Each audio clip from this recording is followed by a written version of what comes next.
Hey there, Arma here, and welcome to a brand new Armavation conversation. Today I'm here with another amazing fingerboarder, Charlie, all the way from the Canary Islands, to share more about his journey. So starting off, as I always ask my guests, Charlie, how are you doing and how has your year been so far?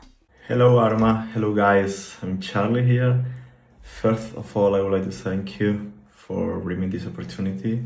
It's a pleasure to do this for you and for the community.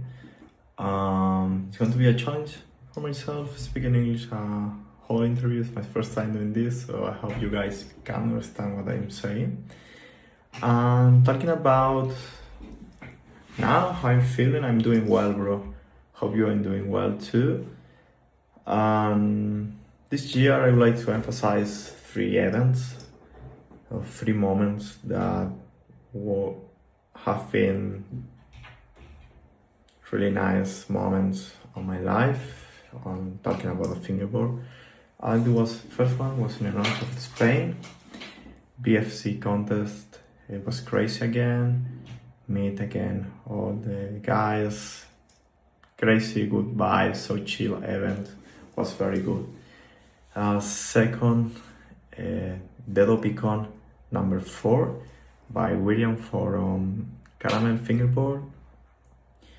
I won this championship, this contest, and it was really nice. I enjoyed it a lot,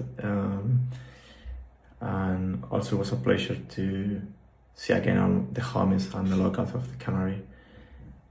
The King of the King Pateo contest in Portugal, another year, 4 or 5 times traveling to Portugal just for fingerboard. But for me, it's the best event of my life. Even my birthday is so close to the date of Pateo event, so it's like celebrating my birthday there. It's crazy. If you have the opportunity to travel to Portugal for a Pateo event, just do it. It's worth it 100% of the time. I will. That's it. Now I want to discuss your upbringing. What was it like growing up in the Canary Islands? What's your background story and how did you get into fingerboarding? And what's your earliest memory of learning how to fingerboard? Well, I was born in the capital of Tenerife, Santa Cruz. Since I was a kid, I love everything related with a skateboard. And I remember one day that I went shopping with my mom. There was a store, I can't remember the name, and I see there was like some tech decks, and I remember saying to my mom, "Please, mom, can you buy me this to me, please?" And she agreed. And that was the first time ever I got a tech deck, or my first fingerboard was a War Industry brand. It was really fun to change the wheel color, put some stickers. It was really fun. So this was my first time when I discovered, I find out what was a fingerboard. But at that moment I have no idea, nothing about the fingerboard scene. I have nothing to do that. I was alone doing fingerboard at home, but have no idea. Years later at school, we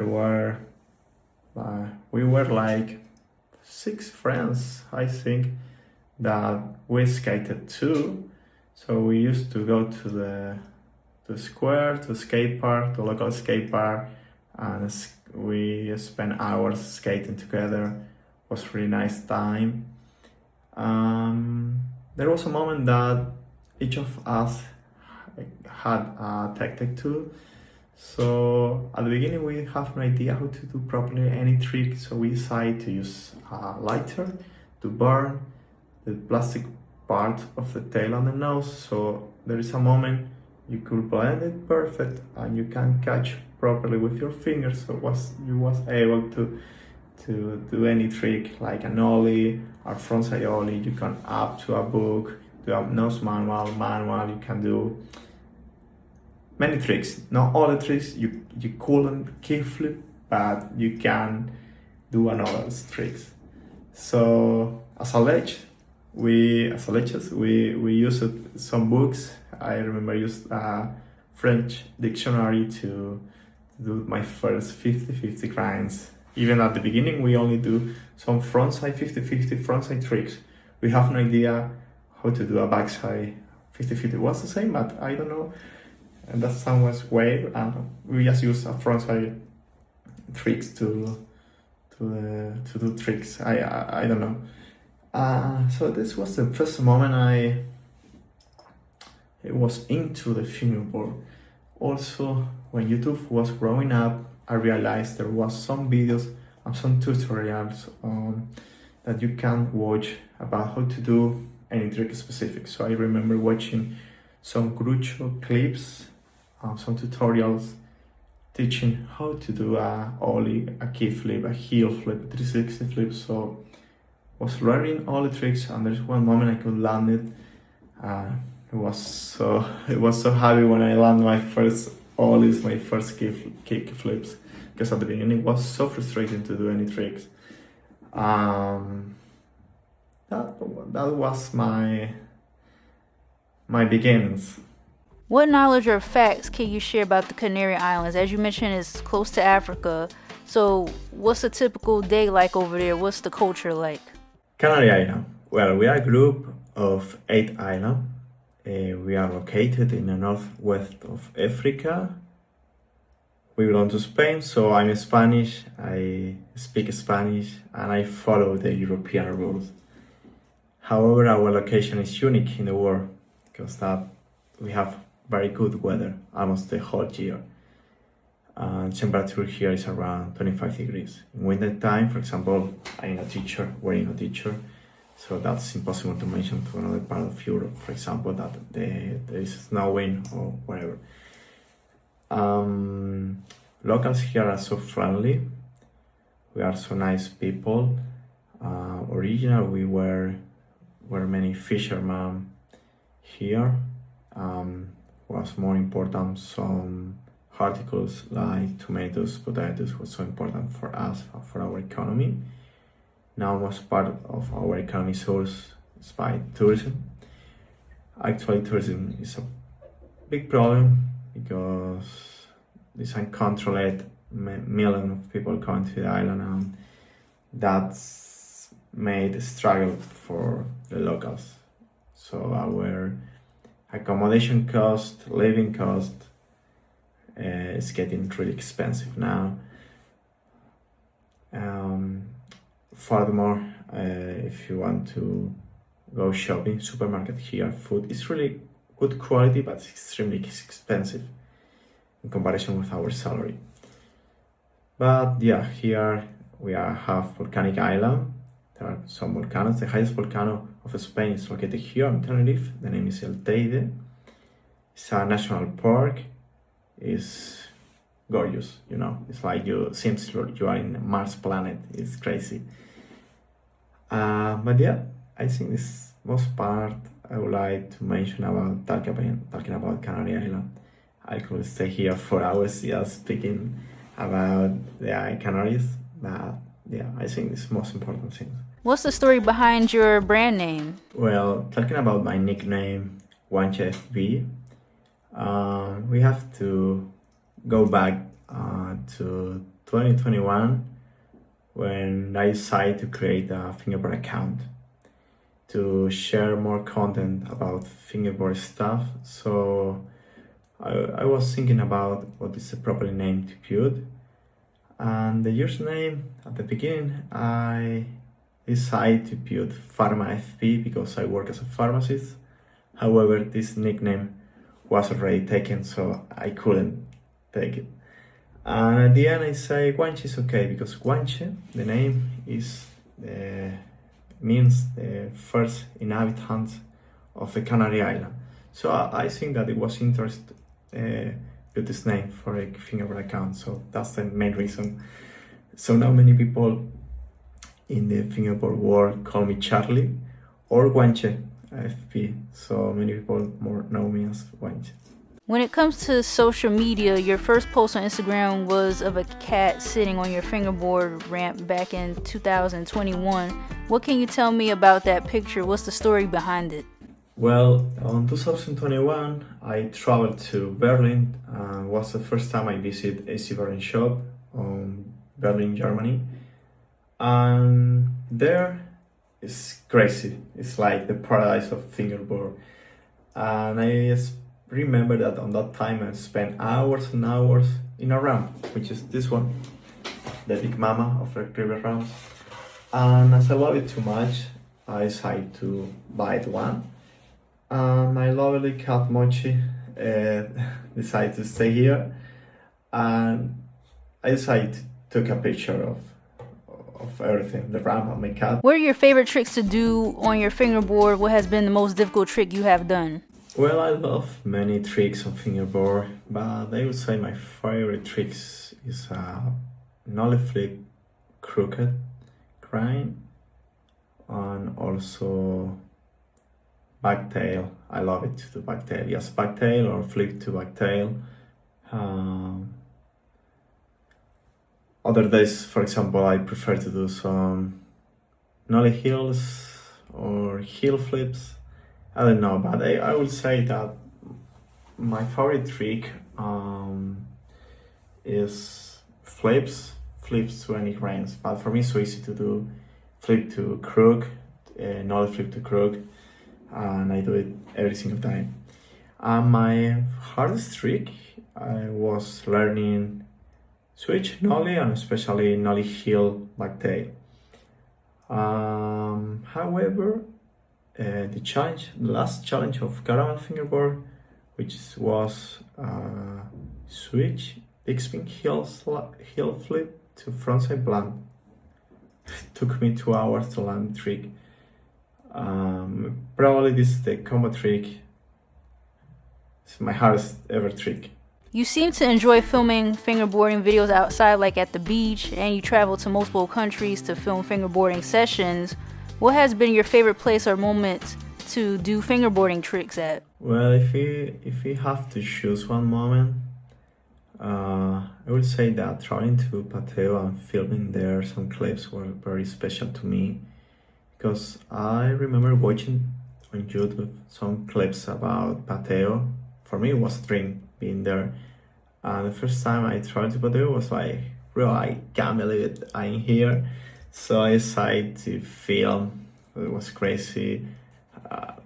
Was so nervous. It was the first time I met all the local Canary guys who are fingerboarders, and it was crazy. So I will say that filming on Pateo in Portugal is really impressive, and I love it. In addition, you have participated in multiple fingerboarding events with other members of the community. So tell me about these different events and what happened there. Well, first of all, on the one hand, we have Del Picon, which is a Canary Island contest. It's just for the locals, it's more quiet. We are around 30-40 people the day of the event. However, some days before, I love it because we stay in the house of Willie, and the parents of Willie. So spend a day and a half of hot night eating pizza, drinking beer, filming a lot of fingerboarding, do fingerboard for hours and hours and hours. And the day of the competition is nice because some new kids that I introduced in the fingerboard world starting to do some tricks. So it's nice to stay with them, to teach them how to do properly a trick, how to, teach them how to do some tricks. They ask you, oh, you can take a picture, or you want to feel like this, or it's better to build or pressure your finger like that, or the other way. And I love it. And I had the opportunity to win the last edition, the last number 4. And here is my trophy of the fingerboard event of the Picon. Here it says the Picon number 4, first position game of skate. I also win the best fingerboard trick. And I was so happy. Yeah. on the other hand, we have Pateo, which is a very international event. Many people from all over the world, for different countries, just travel to Portugal for Pateo. And Pateo is different. It's more like an adult event. It's starting now. It's like 1 week before the event. People travel to Portugal to stay there. It's crazy. It's a chill event, but people there are so talented. They are very nice. They're very professional fingerboarders. The level is so high, and it's crazy because despite most people are the best fingerboarder I ever seen in my life, they are so chill. So you stay there talking about life, enjoying the fingerboard for hours, and it's really special. It's so chill. So if you had the opportunity to go, do it, bro. It's worth it 100%. You have a lot of cool boards that you use on your Instagram page. Are you willing to show some of your cool fingerboards? Well, this is actually my main setup. It's a gem fingerboard deck, 32 millimeters. Some caramel tracks C3 point plus, and these wheels are some card wheels. I'm going to show you most part of my fingerboard collection. Starting here, have this deck was made by me. Here we have some other caramels. These are another caramel wheels. This rolls forever. Here we have some special low pro. This one are some horizon decks from Eric in the north of Spain. Here we can see some decks made by Nico from Fisheye. It's like one of my best friends on the fingerboard scene. So you can see all these decks belongs to him. I think this one I made by myself. He teach me how to make a deck. Have some Kinkaya, a Cruiser, Red Wolf. This is a great skin. Another gem fingerboard deck. Crisis, some Yellow Good, Helm. This one is Catfish replica. Have some Flint decks also. This one is crazy, was for the last Pateo 13. Bro, I can't remember the name of the guy, but he did like hundreds of decks and it was for free. Have a Soul fingerboard deck, Bonses from Amsterdam. Have some off decks, some off obvious setups like this one or this one. Here's me with my cat. Have plenty of wheels, some caramel, some Joy Cool, some Oak wheels, some Rooster wheels. They are really nice. Also here, this one for the Opicon number 4. So you here can see the name of caramel and the name of the event, which is really cool. I don't know, bro. Have enough time here. Video from Valencia. I know I have here some more Black River decks, the book of Pateo. And here are my last decks I have from Gem Fingerboard. More 5-eye decks, another very good. This one I can't remember what it was. More Kinkaya decks. One Yellowwood signed by Kufo, unique deck. Another 5-eye deck. This one is a sorry. I think this all I have is enough. It's too much, I know, but I've been like 15 years doing fingerboard, so you know, here you can see my handboard of caramel. And I think that's all my collection. I give some decks from some friends, but here you can see all my collection. how you like it. You have a lot of products from fingerboarding companies such as Fisheye FB, Black River, and Caramel Fingerboards. So what's your favorite brand to buy fingerboarding products from? Well, first of all, I would like to clarify that Fisheye is not a company. It's a brand of boards handmade by Nico. It's a great friend of me who currently has the brand stopped. So on the other hand, we're talking about where will I like to buy fingerboard products. I usually prefer buying from Caramel. It's a very good option. You have plenty variety of fingerboard products from different countries. Also, sometimes I decide to buy product from FPS on Germany. But there are many brands out there that Black River is a good option, always. But normally I try to buy from Caramel or FPS most of the time. In your opinion, how do you think fingerboarding brands and companies play a significant role within the fingerboarding community? I think that brands are brands. However, today we have many options. So I think it's important to support local brands so we could let them growing up. And also it's important to support brands who make events. So without an event, we can't meet with other people. So if you support brands like Black River, Caramel, FES, Flatface, Joycode, Oak Wheels, Flint, Bitume, Rooster Elements, Yen Fingerboard in Spain is so important. Ginkaya, I think you're supporting good brands who deserve to stay in the scene because they let the riders to be there. So it's like a relationship between the riders and the companies.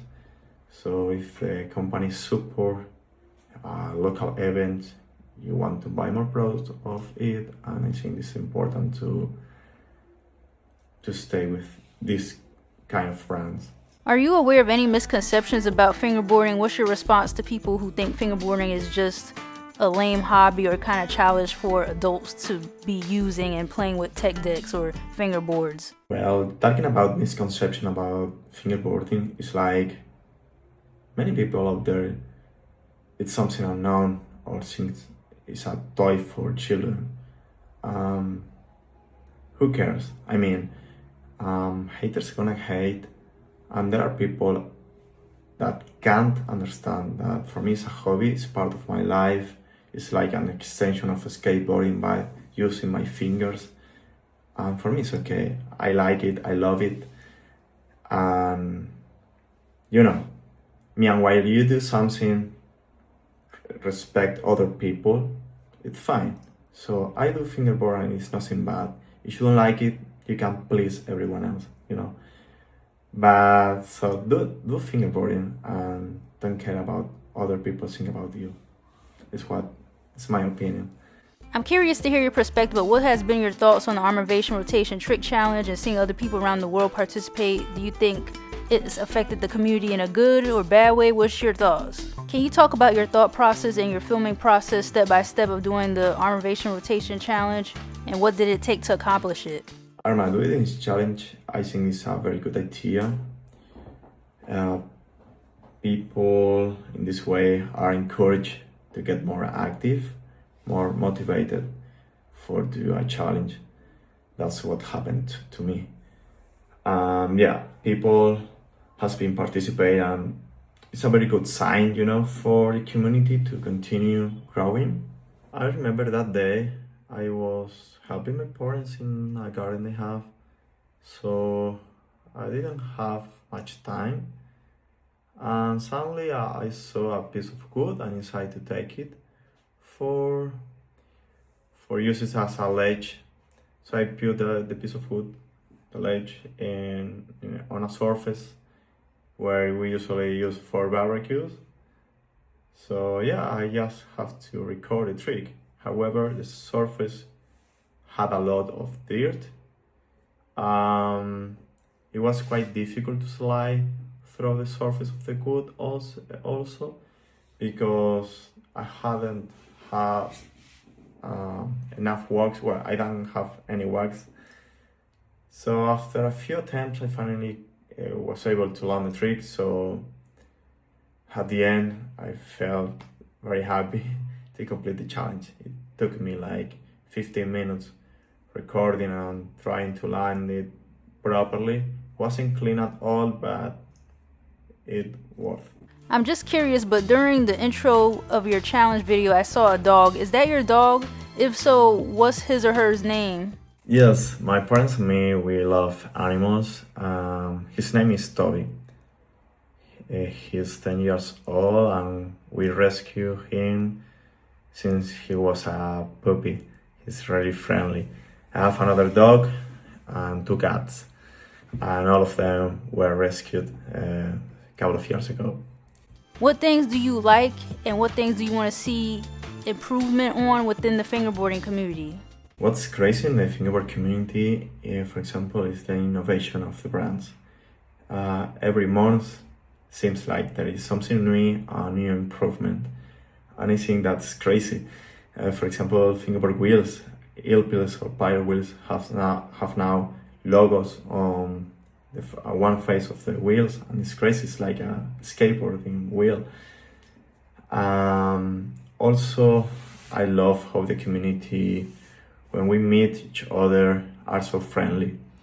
As I said before, in Pateo is crazy. The vibes are crazy, so chill vibes, and seems like you are at home. And there are people unknown for you. It's like, wow, the fingerboard community are so friendly. Another thing I would like to see more often is like fingerboard parks. Will be crazy if you go to a skate park and you have a part of the skate park which is a fingerboard park. Will be crazy. Having at least one fingerboard park in one city, so you know that you can go skating if you want. If you feel tired, you can use your fingerboard and use it on the fingerboard park. Or if you don't skate, doesn't matter. You take your finger and go to the fingerboard park. It would be crazy having more fingerboard parks in other cities.